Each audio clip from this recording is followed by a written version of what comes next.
এখন আমরা কথা বলবো যে ভুল পদ্ধতিতে পিউ ক্লিয়ার সিলার মিক্স হলে মানে মিক্স করলে কি কি ক্ষতি হতে পারে। তো প্রথম ক্ষতি হলো আপনি যদি ক্লিয়ার সিলারের মধ্যে হার্ডনারের পরিমাণটা বেশি দিয়ে দেন, সেই ক্ষেত্রে আপনার যে ফার্নিচারের মধ্যে ক্লিয়ার সিলারটা মারবেন ওই ফার্নিচারটা ফাটা ফাটা হয়ে যাবে, মানে ফাটা দিয়ে দিতে পারে। দ্বিতীয়ত, আপনি যদি হার্ডনারের পরিমাণটা কম দেন, সেই ক্ষেত্রে আপনার ক্লিয়ার সিলার শুকাইতে ম্যাক্সিমাম 2 থেকে 3 দিন সময় লাগবে। তৃতীয়ত, আপনার ফার্নিচারের মধ্যে বেশিরভাগ ফাঙ্গাস পড়ে যাবে। এবং সঠিক নিয়মে কিভাবে ক্লিয়ার সিলার মিক্স করতে হয় চলুন এটা দেখে নিই আমরা।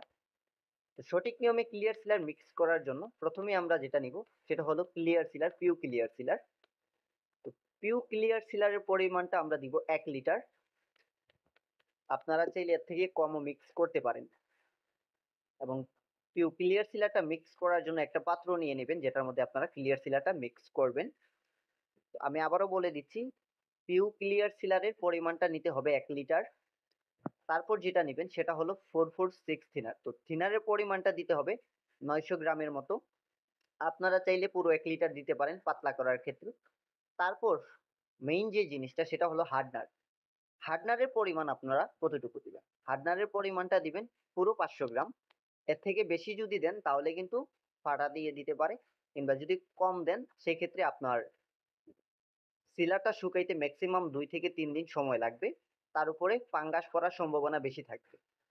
তো তার জন্য আপনারা সঠিক নিয়মে ক্লিয়ার সিলার মিক্স করার ক্ষেত্রে 1 লিটার ক্লিয়ার সিলারের সাথে 900 গ্রাম 446 থিনার, 500 গ্রাম হার্ডনার দিয়ে মিক্স করে নেবেন।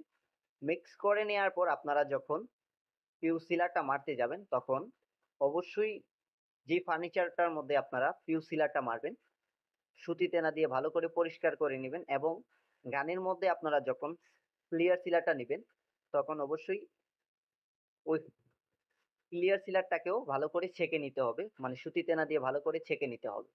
অনেক সময় দেখা যায় আপনি ক্লিয়ার সিলার মিক্স করতেছেন, ক্লিয়ার সিলার মিক্স করার সময় আপনার ক্লিয়ার সিলারের মধ্যে অনেক ধরনের ধুলাবালু থেকে যায়, কিংবা আপনার যে ফার্নিচারের মধ্যে আপনি ক্লিয়ার সিলারটা মারবেন ওই ফার্নিচারের মধ্যে অনেক ধরনের ধুলাবালু থাকে যেটা আপনি দেখবেন না, বাট ওইটা আপনি ক্লিয়ার সিলারটা মারার পর বুঝতে পারবেন যে এটার মধ্যে বালু ছিল কিংবা ধুলা ছিল।